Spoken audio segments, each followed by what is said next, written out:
Est-ce que vous connaissez le roman Jacou le Croquant? Ou la série qui a été faite à ce sujet? Ou le film? Probablement vous avez entendu parler, l'occasion ou l'autre, de l'un des trois ou des trois médiums, ou ne serait-ce que du nom, Jacou le Croquant. Et nous, de notre côté, nous allons nous demander aussi une question, c'est Jacou le Croquant, déjà, dans quel contexte historique cela se passe-t-il? Et également, est-ce que c'est inspiré de faits réels? Donc, voyons voir cela. Donc, Jacou le Croquant, l'histoire commence en 1815, lorsque le jeune Jacou, alors âgé de 7 ans, est fils de métayer, et que son père, du coup Martissou, va tuer le régisseur du château de Lerme. Et donc pour ce crime, il va être condamné aux galères. Sa mère, de son côté, doit quitter la région avec son fils, et elle finira par mourir en laissant Jacques orphelin, chose fréquente à l'époque, les orphelins sont quelque chose de courant. Donc en 1815, nous sommes alors en pleine période de la Restauration. C'est quoi la Restauration? Il s'agit d'une période historique qui commence donc en 1815, après la chute de Napoléon, et qui est vraiment la fin de tous les événements révolutionnaires globalement, puisque c'est le retour d'un roi. Napoléon, du coup, est vaincu par les monarchies européennes qui souhaitent, depuis 1792, rétablir la monarchie en France, et qui ont lancé plein de guerres contre la France dans ce but-là. Et maintenant qu'elles ont gagné, enfin techniquement dès 1814, mais il y a les 100 jours en 1815 quand Napoléon revient, donc à partir de 1815, c'est définitif, enfin définitif pour un temps, mais en tout cas une monarchie est rétablie de manière stable en France. C'est alors Louis XVIII qui monte sur le trône. Louis XVIII est un des petits frères de Louis XVI et qui donc devient roi et qui le sera jusqu'à sa mort en 1824. C'est une période qui est marquée par la terreur blanche qui va frapper les révolutionnaires. Par exemple, tous les députés ayant voté la mort de Louis XVI sont poursuivis en tant que régicides. Beaucoup doivent partir en exil. Il y a également les partisans d'entour de l'Ancien Régime se livrent de leur côté à des exactions contre les personnes révolutionnaires ou soupçonnées d'avoir soutenu la Révolution. Et il y a des épurations de l'administration. On estime qu'il y a eu entre 300 et 500 personnes qui sont mortes durant cette terreur blanche. Des centaines de personnes ont été condamnées et des milliers vont perdre leur poste. Donc ça, c'est le contexte au moment où ça se passe. Donc c'est une période où les seigneurs, la noblesse, est en train de reprendre un peu la main sur la société après avoir été vraiment mis en difficulté pendant la période révolutionnaire. Donc ça peut expliquer aussi le fait que des exactions commises contre un personnel du noble soient forcément punies. Donc là, c'est puni par l'institution de la galère. Mais quelle est cette institution? Comment fonctionne-t-elle? Et quelle est son histoire? Alors déjà, à la base, les galères, c'est un bateau à voile de l'Antiquité qui est apparu vers le 8e, 7e siècle avant Jésus-Christ, probablement inventé par les Phéniciens, qui eux-mêmes s'inspiraient de navires égyptiens, et qui vont se développer essentiellement dans la mer Méditerranée en ayant une grande importance dans le commerce et les guerres de l'époque, avec les grandes batailles navales de Rome et de Carthage qui vont réunir des centaines de milliers de marins et de soldats sur mer, en faisant les plus importantes batailles maritimes de toute l'histoire. Ouais, les plus grandes batailles maritimes de l'histoire sont dans l'Antiquité, en termes d'effectifs. Et déjà à l'époque, c'était pas très glorieux d'être rameur. C'était réservé aux citoyens les plus pauvres ou aux esclaves. Et dont les conditions étaient assez mauvaises. Et ça va se poursuivre, puisque en France, à partir de 1560, il y a Charles IX qui va créer la peine des galères, et donc le fait de pouvoir condamner du coup des personnes aux travaux forcés dans ces galères, et là ramer. Ils sont aux côtés, donc dans les galères de la marine royale, aux côtés également de personnes engagées, mais la différence c'est qu'eux ne sont pas du tout payés, et qui sont enchaînés, ce qui déjà n'est pas très confortable, et ça pose également un autre problème, c'est que si la galère coule, les volontaires, eux, peuvent nager pour s'en sortir. Enfin, s'ils savent nager, ce qui est tant mieux quand tu bosses sur un navire, mais ce qui n'est pas forcément le cas de tout le monde. Mais quand tu es enchaîné, c'est foutu. Tu coules avec le bateau, tu noies, c'est mort. Donc c'est déjà génial. Cette peine va être présente dans d'autres pays, mais la France va être un des pays qui va le plus utiliser, surtout quand le nombre de galères va augmenter sous Louis XIV, qui va chercher à développer sa flotte, histoire de renforcer la puissance de la marine française pour pouvoir concurrencer la marine anglaise. Donc les personnes qui étaient condamnées, c'était des contrebandiers, des esclaves, des prisonniers de guerre, mais des vagabonds également, mais également, il va y avoir également pas mal de protestants, surtout sous Louis XIV, du coup, après la révocation de l'édit de Nantes en 1685, avec l'édit de Fontainebleau. Donc les répressions et les exactions, les discriminations par les protestants vont pas mal reprendre à ce moment-là, elles avaient même déjà commencé à reprendre avant. Et donc les rameurs vont être désignés à l'époque donc, sous le terme de churnes, qui vivent dans des conditions déplorables, avec des maladies, le scorbut par exemple est très présent, et puis une puanteur ambiante, et puis des abus de leurs gardiens, les gardes-chournes. Mais cet usage va progressivement diminuer, avec à la fois un nombre de galères qui va diminuer parce que les guerres se font moins nombreuses, et parce qu'elles sont remplacées par d'autres types de navires, par exemple les galions. Donc la galère finit par se réduire, et du coup au cours du XVIIIe siècle, cette institution est progressivement abandonnée, Et on voit que les derniers galériens vont être débarqués pour travailler dans des bagnes en 1748 et 1749 à Toulon et à Brest. Donc, techniquement, au moment où se déroule l'histoire de Jacques le Croquant, l'institution des galères est censée avoir disparu. Donc on peut se demander pourquoi cette condamnation. Est-ce que l'auteur, qui est du coup écrit en 1889, donc quand même pas mal après, considérait que les galères existaient encore à cette époque, ou est-ce que la galère, à l'image de la punition ancienne et cruelle, je ne sais pas, mais en tout cas, c'est normalement pas une condamnation qui se faisait à l'époque, en 1815. Du coup, Jacou, un orphelin, va être recueilli par un curé qui va l'éduquer, et donc ce qui va permettre à Jacou d'avoir de nouveau des conditions de vie à peu près meilleures, mais il ne va pas oublier ce qui arrivé à ses parents, et va garder rancune envers la noblesse locale. Il va également, en grandissant, devenir braconnier pour améliorer son quotidien. Là aussi, c'est quelque chose de courant à l'époque. Les paysans vivent dans la pauvreté, et souvent ils sont obligés de chasser pour accompagner leur repas.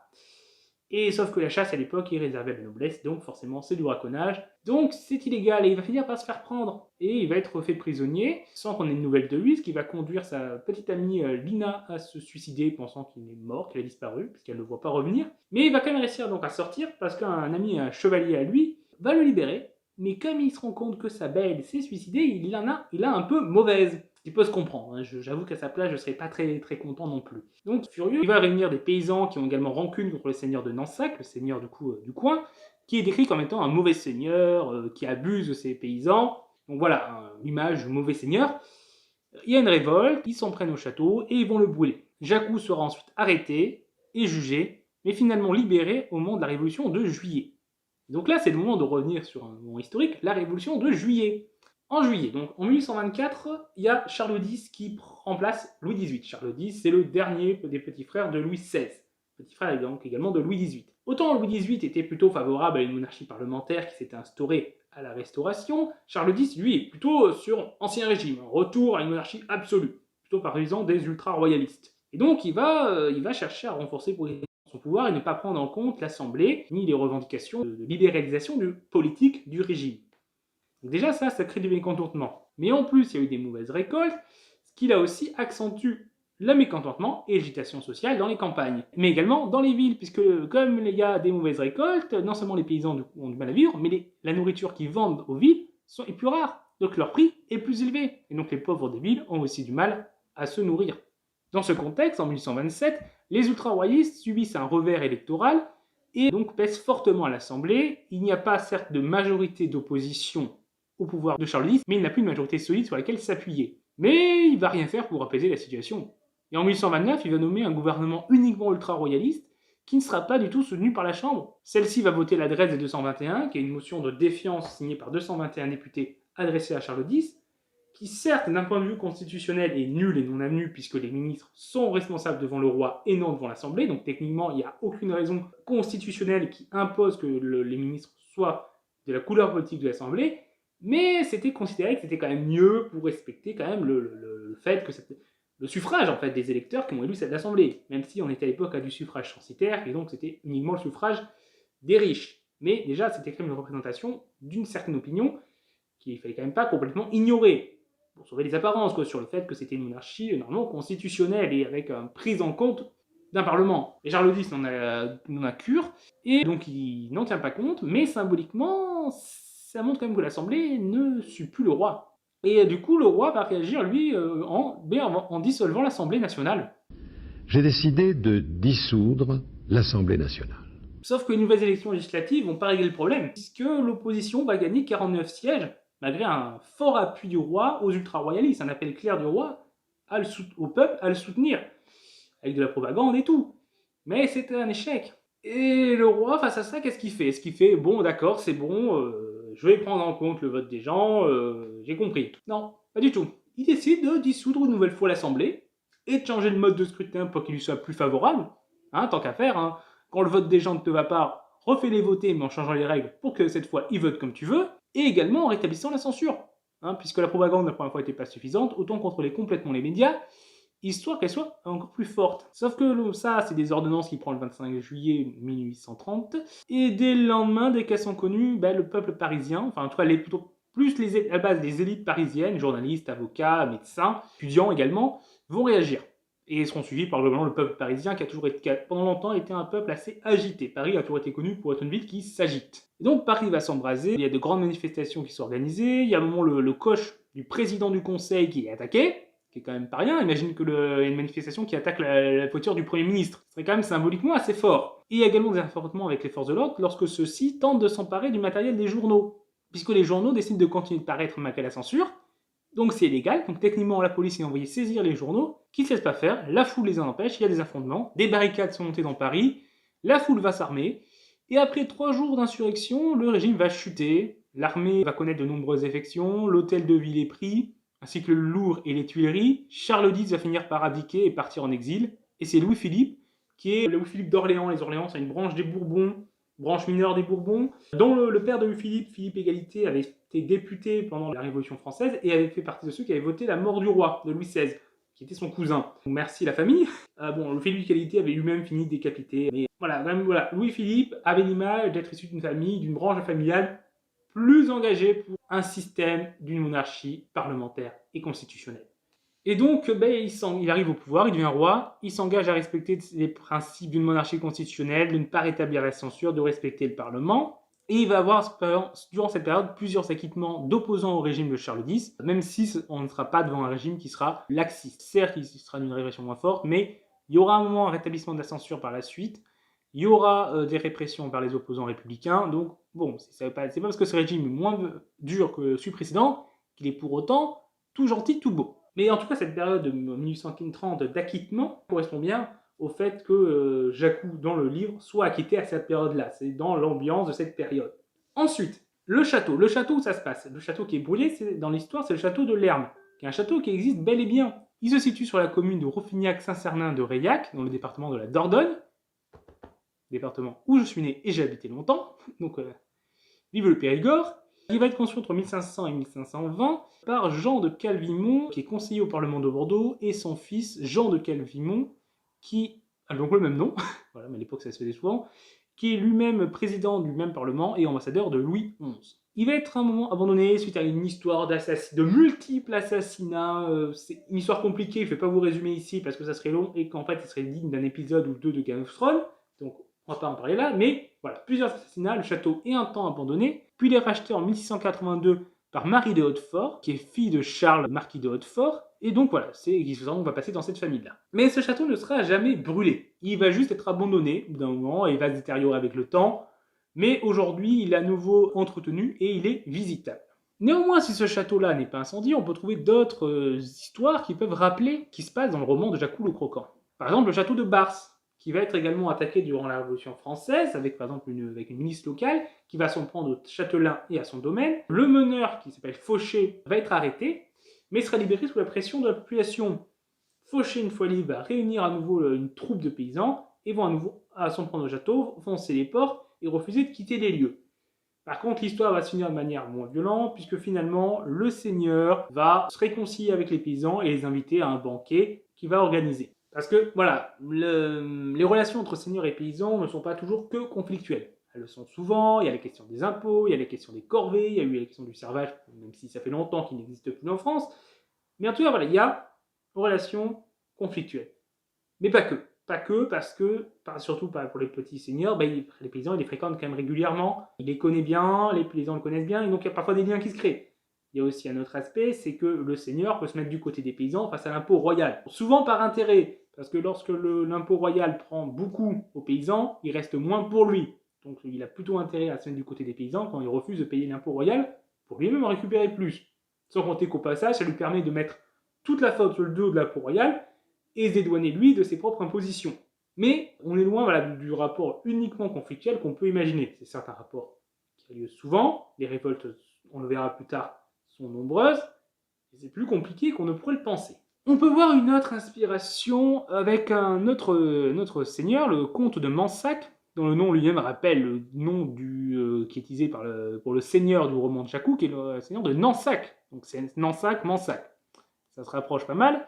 Et donc le seigneur de Mansac va voir son château attaqué par des paysans mécontents, puisqu'il est accusé d'être maltraité ces paysans. Le comte va porter plainte ensuite auprès de la cour d'assises de Périgueux contre le meneur de cette révolte, mais celui-ci va être acquitté, comme Jacou, Donc là aussi, on peut voir peut-être une inspiration pour l'auteur. Et plus largement, les attaques de château vont être quelque chose de fréquent. Les émeutes de paysans arrivent souvent, il y en aura beaucoup durant la Révolution française, et il y en a eu durant tout le Moyen-Âge à l'époque moderne. Et elles sont connues, du coup, sous le nom de jacquerie, qui a inspiré le nom de jacou. Les jacqueries désignent l'ensemble des révoltes rurales du Moyen-Âge et de l'époque moderne. Le nom vient de la Grande Jacquerie de 1358, mais le terme va s'élargir pour désigner l'ensemble des révoltes rurales. Contrairement à l'idée reçue, ce n'est pas uniquement des paysans, même si c'est la majorité, mais il y a également tout ce qui est le milieu rural, avec également donc des artisans ruraux, des commerçants ruraux, des bouchers, des boulangers, tout du genre, des meuniers par exemple, ou des forgerons. Tout ce milieu-là, au-delà du monde paysan, même si certains sont aussi paysans à côté de leur activité artisanale, mais en tout cas, il y a donc tout le monde rural qui peut être concerné, et on trouve même parfois des traces de prêtres et de petits nobles qui ont participé aux jacqueries. Ce qui là pour aussi faire penser au chevalier, donc un noble, qui libère Jacou de son emprisonnement. L'identité des personnes qui participent aux jacqueries, ça peut être connu par les condamnations qui sont faites contre les participants, ou également par les lettres de rémission qui sont accordées pour les acquitter. Donc ça nous fait des sources avec des noms, des identités donc, de personnes qui ont participé aux jacqueries, et on voit donc qu'il y a parfois des gens qui sont d'identité, du milieu social auquel on ne s'attendrait pas. Les jacqueries sont souvent antifiscales, dirigées soit contre le seigneur, soit contre les impôts royaux. Elles seront donc nombreuses durant toute la période, mais il y a des périodes de plus fortes révoltes. Par exemple, il y aura la guerre de 30 ans, entre 1618 et 1648, poursuivie par la guerre franco-espagnole jusqu'en 1659, qui va avoir un coût financier important pour le royaume et l'obliger à augmenter les impôts, ce qui va augmenter forcément le mécontentement et donc les révoltes. Les mauvaises récoltes aussi, là aussi qui sont nombreuses dans le règne de Louis XIV, accentuent les révoltes, puisque les paysans sont plus dans la misère, donc les impôts sont plus difficiles à payer, donc les gens sont plus en colère et se révoltent plus. Et elles seront du coup de même nombreuses à l'approche de la Révolution française, après s'être calmées au début du XVIIIe siècle, mais du coup à partir de 1770, puis surtout dans les années 1780, il y a de nombreuses révoltes de paysans et rurales, qui sont un signe annonciateur que la société est en train de bouger et qu'il y a peut-être la Révolution française qui approche. En tout cas, c'est un des signes qui montre que la société était loin d'être apaisée en 1789. Elles seront également nombreuses des révoltes dans le milieu rural durant la Révolution française, même si là c'est un peu compliqué, puisque d'un côté il y a des révolutions vraiment anti-seigneuriales ou anti-fiscales classiques, mais d'un autre côté il y a aussi des révoltes anti-républicaines et contre-révolutionnaires qui ont lieu dans les campagnes. Donc c'est une période un peu plus compliquée, mais il y aura une vidéo dans l'avenir sur la chaîne dans les prochains mois qui développera plus la question des révoltes rurales pendant la Révolution française. Et par la suite, elles vont disparaître quasiment en France. Elles ne seront plus qu'une poignée après la Révolution française. Et donc, au roman Le Jacou s'inscrit dans une période de fin des jacqueries et une période où les révoltes deviennent de plus en plus urbaines et puis de plus en plus ouvrières. Mais donc, ouais, on est vraiment 1830, la fin des jacqueries. En France, parce que d'ailleurs dans le monde, il y en a encore. Et du coup, nous allons terminer pour cette vidéo qui était assez longue. J'espère qu'elle vous a intéressé. Si c'est le cas, je vous fais le message habituel. N'hésitez pas à partager la vidéo, à mettre un pouce bleu, à commenter pour dire ce que vous en avez pensé, et à vous abonner pour ne pas rater les prochaines vidéos.